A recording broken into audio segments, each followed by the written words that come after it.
Hello student, आज हम कक्षा 10 की गणित का एग्जाम्पल एक पढ़ेंगे, क्योंकि हमने जो आपको समझाया था यूक्लिड विभाजन एल्गोरिथम, उसके आधार पर एक प्रश्न है। ठीक है, तो पहले हम एग्जाम्पल करेंगे, उसके बाद फिर हम इसकी प्रश्नावली को करेंगे, एक्सरसाइज है जो उसको करेंगे। ठीक है, तो हमारा जो एग्जाम्पल है वो है 4052 और 12576 का SCM यूक्लिड विभाजन एल्गोरिथम का प्रयोग करके ज्ञात कीजिए। ठीक है, तो यूक्लिड विभाजन एल्गोरिथम क्या होती है वो आप अच्छे से जान चुके हैं, हम पढ़ा चुके हैं आपको। ठीक है, तो हम इसको अब हल करें। ठीक है, हल करते हैं हम। सबसे पहले हम क्या करेंगे, हमें इन दोनों संख्याओं में ही देखनी है कि कौन सी संख्या बड़ी है। ठीक है, तो हम लिखेंगे यहाँ पर, चूँकि 12576 बड़ी है किससे, 4005। ठीक है, अब इसके बाद हम लगाएंगे यूक्लिड विभाजन प्रमेय का, तो हम लिखेंगे यूक्लिड विभाजन प्रमेयिका से, यूक्लिड विभाजन प्रमेयिका से। तो यूक्लिड विभाजन प्रमेयिका क्या होती थी, a बराबर BQ प्लस R। ठीक है, भाज्य बराबर भाजक गुणित भागफल धन शेषफल, ये होती थी। इसी के आधार पे अपन को करना, और यहाँ एक कंडीशन होती थी, जो R की वैल्यू है वो 0 से क्या होगी, बड़ी या बराबर, और B से क्या होगी, छोटी। B से अर्थात किससे छोटी होगी, भाजक से। ठीक है, तो अब हम इसको, जो आपने बहुत पहले पढ़ी होगी सतत विभाजन विधि, उसके आधार पर भी हो सकता है। ठीक है, तो पहले उसी आधार पर इसको समझें, फिर इसको और आगे तक बढ़ाएं। तो सबसे पहले देखते हैं हम। देखो, इन सवाल में ज़्यादा टेंशन लेने वाली बात नहीं है, ये थोड़ा सा लंबा क्वेश्चन है, बाकी और सब छोटे हैं इससे। ठीक है, हमें इससे इसमें क्या देना है, भाग देना है।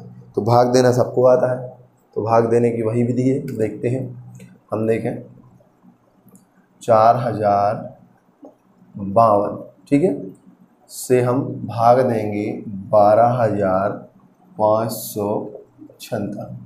ठीक, हम भाग देंगे, तो इसका हमने इसमें भाग दिया, तो भाग कितनी बार, देखो अब ये जो बड़ी संख्या होती हैं इनका भाग थोड़ा सा जटिल होता है। इसको समझने के लिए देखो, इसके 3 अंक छोड़ दें और 3 अंक इसके छोड़ो। इसके 3 अंक छोड़े ना, तो यहाँ पर बचे 12, और इसके हमने 3 अंक छोड़े, तो यहाँ पर कितने बचेंगे, 4।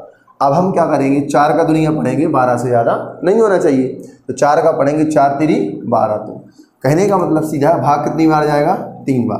तो यहाँ 3 में से गुणा करें, 3 दूनी 6, 3 5 15 की 5 हाथ में आई 1, 3 शून्यम शून्य, शून्य में 1 जुड़ा सो 1, 3 चौके 12। अब हम घटाएंगे, तो 6 में से 6 जाएगा, 0 बचेगा, 7 में से 5 जाएंगे, बचेंगे कितने, 2, और 5 में से 1 जाएगा, बचेंगे कितने, 4, और ये पूरे टोटल कैंसिल हो जाएंगे। यहाँ कैंसिल हो जाएंगे तो काटने की आवश्यकता नहीं, काटना है तो काट भी सकते हैं। अब हम यहाँ पर ऐसा भाग का निशान लगाएंगे, और फिर ये जो है इसको हम यहाँ पर उतारेंगे, क्या लिखेंगे, 4052। अब हम इससे इसमें भाग देंगे। अब फिर हम वही तरीका अपनाते हैं, यहाँ पर 2 अंक इसके छोड़े, 2 अंक इसके छोड़े। 4 का भाग 40 में जाता है 10 बार, तो हम 10 बार ना ये भाग देकर हम ये भाग दें कितनी बार, 9 बार। 9 बार भाग दिया, 9 शून्यम शून्य, 9 दूनी 18 की 8 हाथ में आई 1, ठीक है, 9 चौको 36 और 1 37। ठीक है, अब हम घटाएंगे, तो 2 में से 0 को घटाएंगे तो बचेगा 2, 5 की मनी 15, 15 में से जब 8 जाएंगे तो बचेंगे कितने, 7। यहाँ 1 हासिल की आई, ये हो गया 8। 10 में से 8 गए तो कितने बचे, 10 में से 8 जाएंगे तो बचेंगे कितने, 2। ठीक है, फिर यहाँ 1 हासिल किया तो ये 0 हो जाएंगे। फिर हम क्या करेंगे, फिर भाग देंगे, इस संख्या को फिर यहाँ लिखेंगे, ये लिखी जाएगी 420। अब 272 का हम 420 में फिर से भाग देंगे, तो ये भाग अपना देखो कितनी बार जाएगा, 1 बार जाएगा, 1 का इसमें गुणा करेंगे, तो फिर यहाँ लिखा जाएगा 272, और घटाएंगे तो 0 की मानी 10, 10 में से 2 गए तो बचे कितने भैया, 8। कितने बचे, 8। अब यहाँ पर 1 हासिल की और लेंगे यहाँ पर, तो 2 की मानी 12, 12 में से हम घटाएंगे 8, तो बचेंगे हमारे पास कितने, 4। फिर यहाँ 1 आएगी, तो यहाँ पर 4 में से 3 जाएगा तो बचेगा कितना, 148। अब 272 फिर हम यहाँ लिखेंगे 272। अब फिर हम वही प्रोसेस अपनाएंगे, फिर हम इसमें भाग देंगे। तो यहाँ जब हम भाग देंगे तो ए भी एक बार भाग जाएगा, तो यहाँ 148 वैसा का वैसा लगेंगे। फिर इसको माइनस करेंगे, उसको माइनस करेंगे 272 में से कितने घटाएंगे हम 148, 12 2 की यानी 12, 12 में से यहाँ अटका बचे कितने 4। फिर यहाँ एक और हासिल की जोड़ी यहाँ, ठीक है। तो 7 में से 5 गए, सो बचे कितने भैया 2, और यहाँ घटाए सो बचे 124। अब ये 124 यहाँ पर बचे हैं, थोड़ी सी यहाँ पर जगह सही नहीं, क्यों करना तो सेम टू है लेकिन बोर्ड नहीं है, तो यहाँ ले रहे हम 124, और यहाँ जो लिखने वाली संख्या वो आएगी कितनी 148, जैसे हम शुरू से करते आ रहे हैं, ठीक है। अब ये प्रोसेस पूरी चलती जाएगी, ठीक है। तो यहाँ के आगे का, यहाँ से आगे का ये है, ठीक है। अब हम 124 का भाग देंगे 148 में एक बार जाएगा, एक का गुणा करेंगे तो 124, माइनस करोगे तो बचेंगे कितने 24। फिर वही प्रोसेस, तो 124 को हम यहाँ लिखेंगे, फिर इसमें हम भाग देंगे तो कितनी बार जाएगा, ये जाएगा कितनी बार 5 बार, 5 का फिर हम गुणा करेंगे इसमें तो कितना 24 पंचे 120, घटा देंगे बचेगा कितना 4। फिर हम यहाँ 24 को लिखेंगे, ये 24 आएगा, फिर हम जाएंगे कितनी बार भाग जाएगा, ये 6 चौके 24, फिर हम इसको घटाएंगे तो ये कितना बचेगा यहाँ। और जहाँ शेष फल 0 आ जाए तो जो संख्या हमारी यहाँ लिखी है ये वाली संख्या, ये हो गई हमारी एचसीएफ, ठीक है। ये जो पूरी विधि है इसको हम एल्गोरिथम कैसे, जैसे एल्गोरिथम होती है ना यूक्लिड विभाजन एल्गोरिथम, उसके आधार पर हम इसको करें, ठीक है। तो अब क्या है यूक्लिड विभाजन एल्गोरिथम की जो विधि, देखो हमने बताया था कि एल्गोरिथम एक प्रकार की क्या है विधि है जो किसी प्रॉब्लम को सॉल्व करने में यूज होती है, ठीक है। तो मेथड है, उसी का प्रयोग हमें करना है, ठीक है। तो हम यहाँ पर क्या करेंगे, ये संख्या लिखेंगे, ए का मान ये हो जाएगा और बी का मान हो जाएगा ये। तो हम लिखेंगे यहाँ पर, ये हमने पूरा सॉल्व यहाँ कर लिया है, जो बस उसी को हमें तरीके से जमाना है। और यदि आप पे डायरेक्टली करते बन जाए तो इसको करने की आवश्यकता फिर नहीं है, लेकिन करोगे तो अच्छी बात है, गलती नहीं होती इससे, ठीक है। 12,576 बराबर कितने आए, यहाँ पर लिखेंगे जो बी का वैल्यू है वो माने कितनी 4052। अब गुणित क्यू का मान हमने कितनी बार भाग दिया था, कितनी बार गया था 3 बार, तो गुणा आएंगे 3, धन शेष फल अपना कितना बचा था, शेष फल बचा था 420। तो अब इसमें लोगों को सहूलियत जाएगी, आपको हम डायरेक्ट 420 लिख सकते हैं, ठीक है। अब फिर अगला स्टेप आएगा, तो ये जो संख्या वो यहाँ आएगी, कितनी आएगी 4052 बराबर यहाँ आएगा 420, गुणित गए। अब भाग कितनी बार गया था भैया, देखो पहली बार ये, दूसरी बार कितनी बार गया था 9 बार, तो 9 को कहाँ लिखेंगे हम यहाँ पर। फिर इसके बाद हम लगाएंगे प्लस, अब शेष फल अपना कितना आया था 272, ये हम लिखेंगे यहाँ। फिर स्टेप अपना यहाँ कितना आएगा 420 बराबर यहाँ कितना आएगा 272। अब यहाँ पर हम गुणा करें, कितनी बार भाग गया था 1 बार, तो यहाँ लिखेंगे 1 प्लस शेष फल कितना बचा था भैया 148, 148। अब फिर वही प्रोसेस 272 इक्वल टू 148 यहाँ आएगा, मल्टीप्लाई बाय कितने बार गया था, ये हो गया। अब लिखना है ये कितना 1 बार, फिर से 1 बार प्लस शेष फल कितना बचा था 124, ठीक है, समझते जाना अच्छे से। अब फिर 148 कहाँ आएगा, यहाँ आएगा, और 124 यहाँ आएगा। अब फिर यहाँ मल्टीप्लाई, फिर गुणा लगाएंगे। अब कितनी बार गया, फिर से 1 बार गया, प्लस शेष फल कितना बचा अपने पास 24 ओनली, कितना बचा 24। अब 124 को यहाँ लाएंगे बराबर 24 कहाँ लिखा जाएगा, यहाँ लिखा जाएगा। फिर गुणा का निशान लगाएंगे। फिर उसके बाद कितनी बार गया भैया, यहाँ तो गया था कितनी बार 5 बार, कितनी बार गया था 5 बार। और जो शेष फल बचा था अपने पास वो कितना बचा था यहाँ पर 4, तो ये लिख लिया अपन ने, ये लिख लिया। अब ये पर शेष फल है तो ये लिखेंगे हम, क्या लिखेंगे ये 5। हाँ शेष फल कितना, नहीं शेष फल 4 बचा था अपने यहाँ पर, कितना बचा था 4, तो ये शेष फल अपन ने कितना लिख दिया 4। इसके बाद अब अगला स्टेप है, अब अगला स्टेप क्या है, अब यहाँ पर हम लिखेंगे 24 को बराबर जो शेष फल था अपना 4 गुणित। अब कितनी बार भाग गया था अपना, जो लास्ट था ये तो अपना हो गया, ये भी अपना हो गया। लास्ट बार जो भाग गया था वो गया था 6 बार, तो 6 को कहाँ लिखेंगे अपन यहाँ, प्लस 6 चौके 24, और 24 में से 24 गए तो शेष फल बचा था हमारे यहाँ पर कितना 0। अब जो हमारी ये संख्या है 4, ये हमारी क्या होगी एचसीएफ होगी इन दो संख्याओं का, इन दो संख्याओं का क्या होगी एचसीएफ। तो हम यहाँ पर लिखेंगे आंसर है ये, क्या है HCF, अतः करके लिखें, अतः HCF कितने कितने का, HCF 12,576, 12,576 कौमा 4,052 बराबर कितना आएगा, ये आया अपना कितना 4, ये अपना क्या हो जाएगा आंसर। स्क्रीनशॉट ले लो और कॉपी में सब नोट करते जाना, ठीक है। और जहाँ समझ में नहीं आए तो कमेंट में बताना, ओके। अब इसके बाद हम दूसरा क्वेश्चन देखते हैं, ठीक है। एक बार और समझना हो तो समझा दें, ज़रूरत नहीं वैसे। चलो दूसरा क्वेश्चन देखते हैं हम।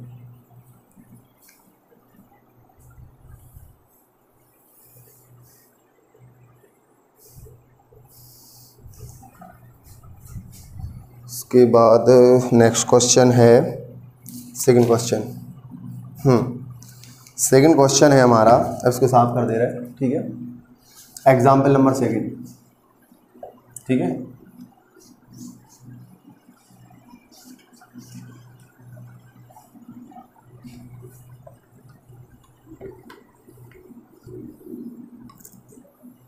ये थोड़ा इस टाइप का नहीं, थोड़ा सा हटके है इससे क्वेश्चन को, ठीक है।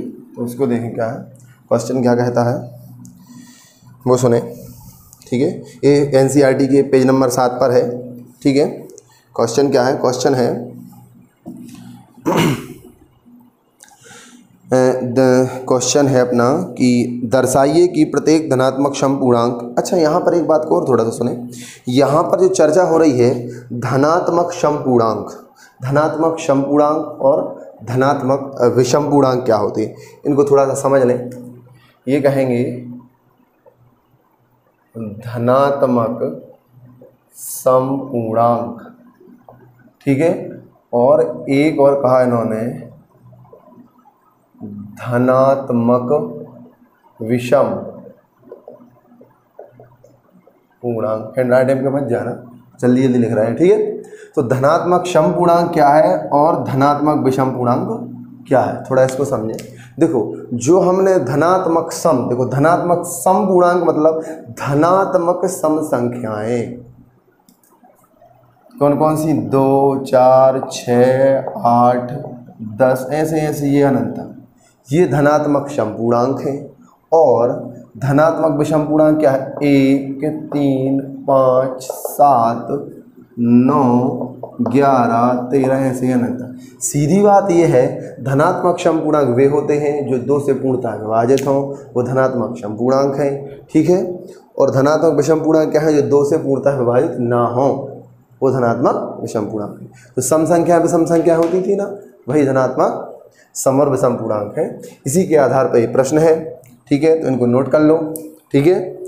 अब हम आगे देखें, ठीक है, कर लिया। अब हम इस प्रश्न को देखते हैं एग्जाम्पल नंबर 2।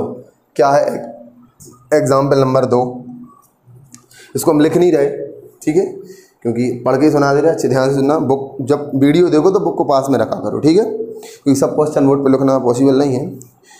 दर्शाइए कि प्रत्येक धनात्मक समपूर्णांक 2q के रूप का होता है तथा धनात्मक विषम पूर्णांक 2q धन 1 के रूप का होता है, जहाँ q कोई पूर्णांक है। इनका कहने का मतलब है कि हमें ये सिद्ध करना है कि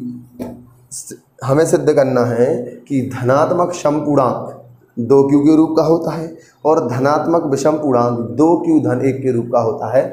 ये हमें सिद्ध करना है, जहाँ q क्या है, कोई पूर्णांक है।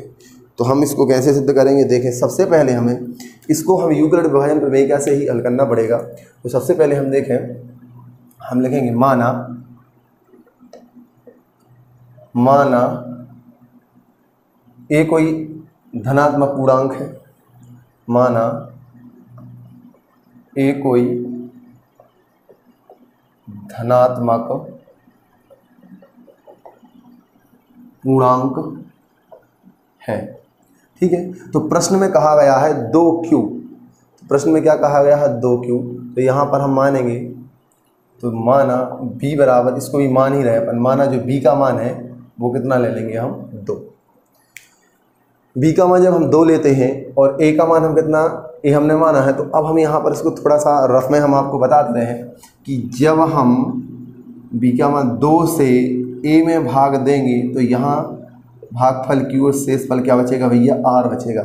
इसको अच्छे से ध्यान से देखो कि यदि b का मान 2 है, b का मान कितना है 2 है, तो ये है भाज्य, ये भाजक, ये भागफल और ये शेष फल। तो हम 2 से जब a में भाग देंगे तो आएगा कितना, भागफल q आएगा और शेष फल कितना बचेगा, r बचेगा। ठीक है, ये किसके आधार पे है, यूक्लिड विभाजन प्रमेयिका। तो हम यहाँ पर लिखेंगे यूक्लिड विभाजन प्रमेयिका से, इस पेन से लिखें, ठीक है, यूक्लिड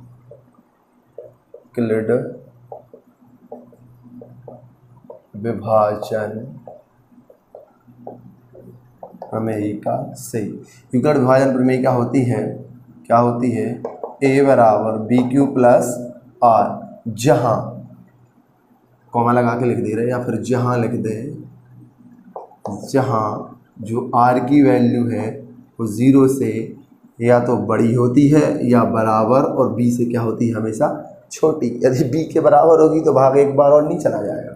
ठीक है, तो अब हम इस कंडीशन में b का मान जब 2 है तो अब हमें इसको और सॉल्व करना है। तो यहाँ r के मान क्या होंगे,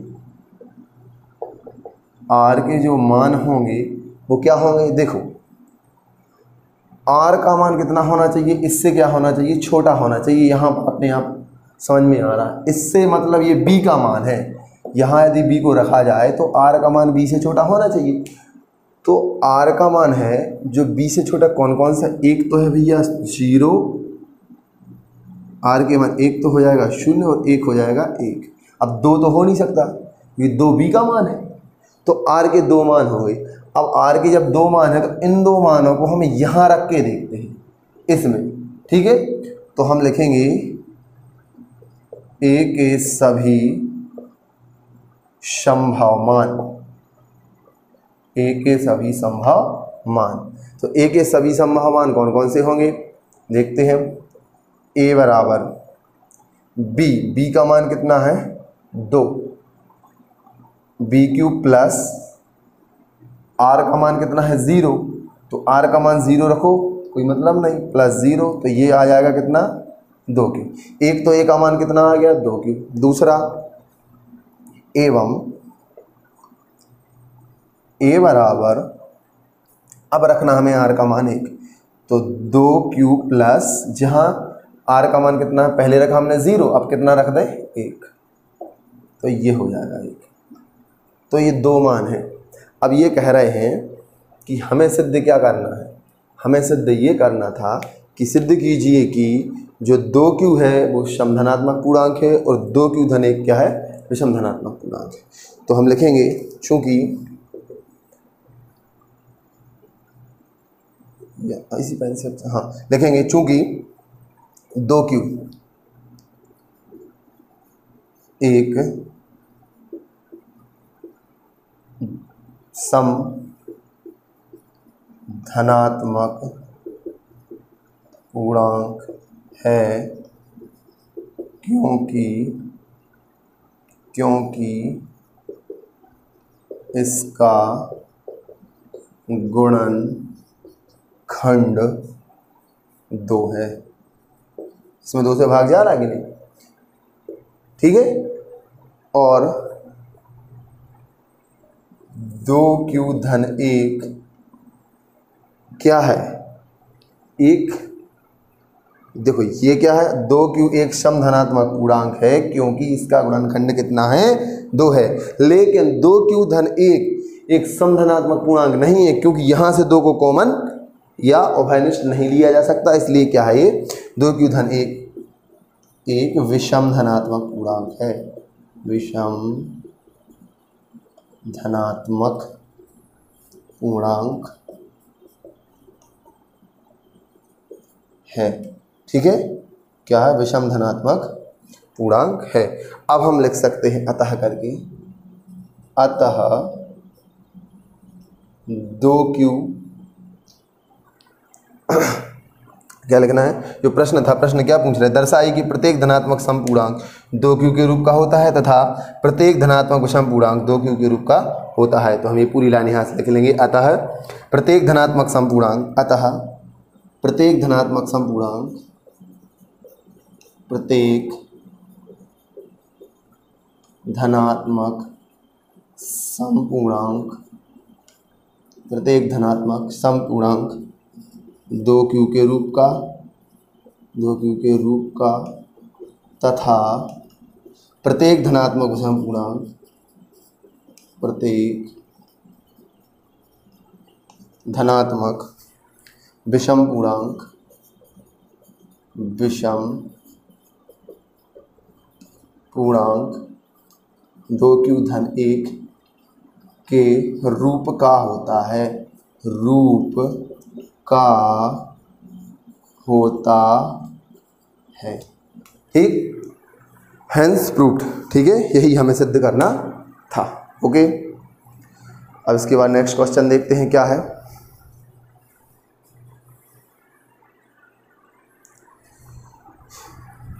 इसके बाद जो नेक्स्ट क्वेश्चन है वो है अपना एग्जाम्पल नंबर 3। ये क्या था अपना, ये था अपना एग्जाम्पल नंबर 2 पढ़ रहे थे। ठीक है, अब हम अगला क्वेश्चन पढ़ेंगे एग्जाम्पल नंबर 3। थोड़ा सा इसको समझना है, समझने फिर से देखें, क्योंकि प्रश्न ये था, इन्होंने ये कहा था कि दर्शाइए कि प्रत्येक धनात्मक समपूर्णांक 2q के रूप का होता है तथा प्रत्येक धनात्मक विषम पूर्णांक 2q धन 1 के रूप का होता है।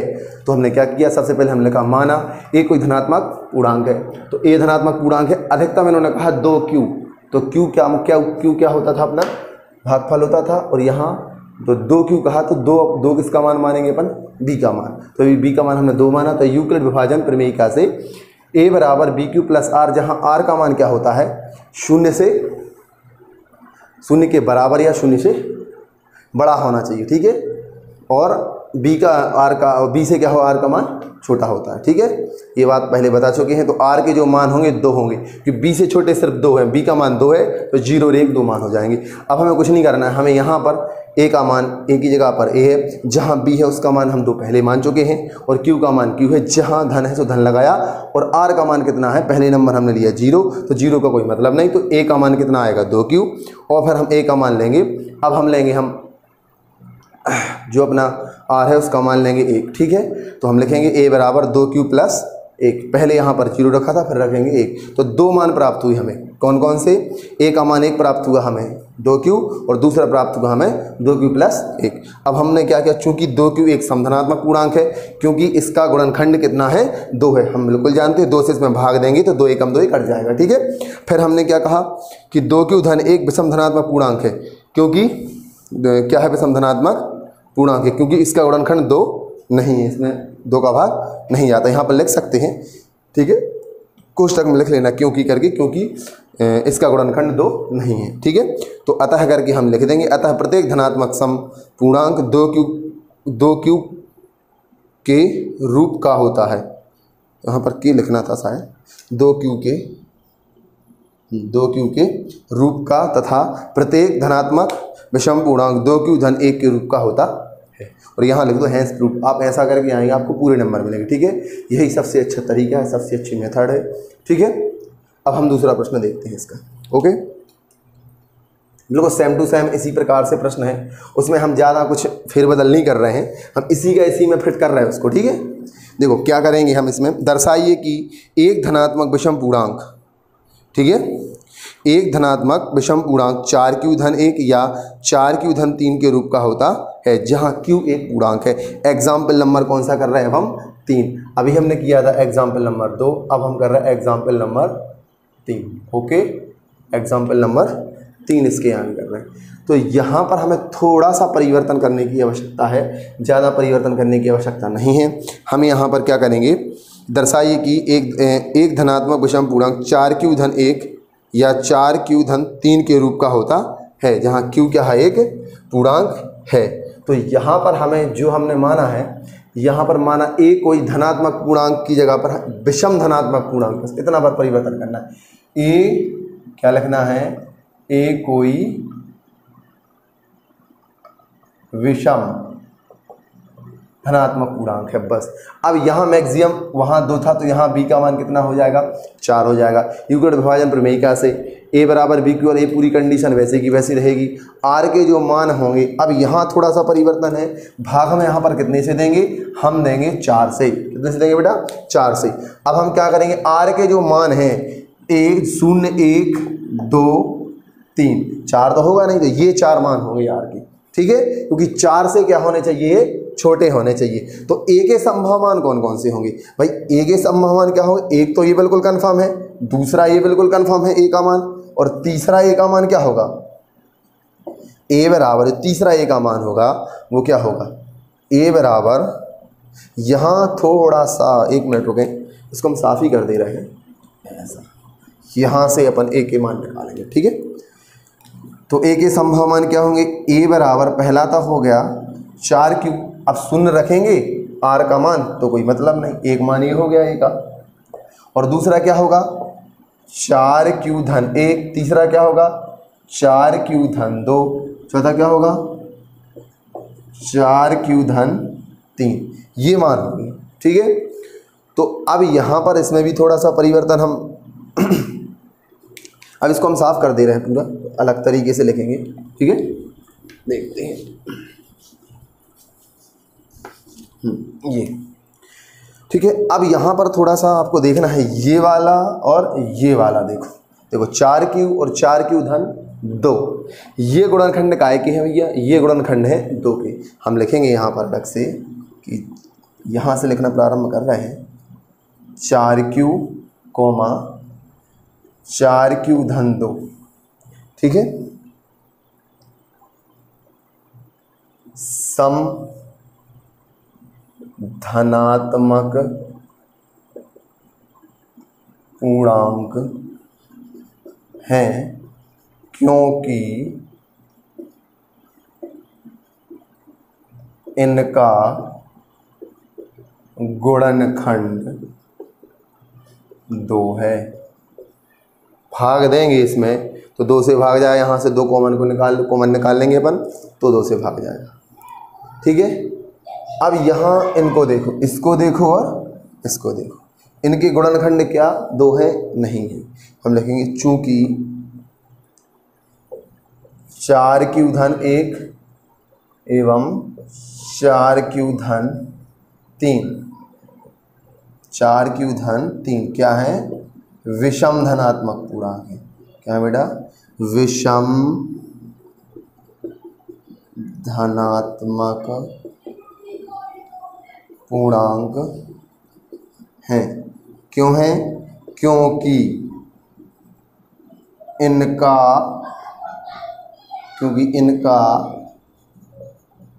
गुणनखंड 2 नहीं है, 2 नहीं है। अब जो हमें सिद्ध करना था हम अतः करके लिख देंगे।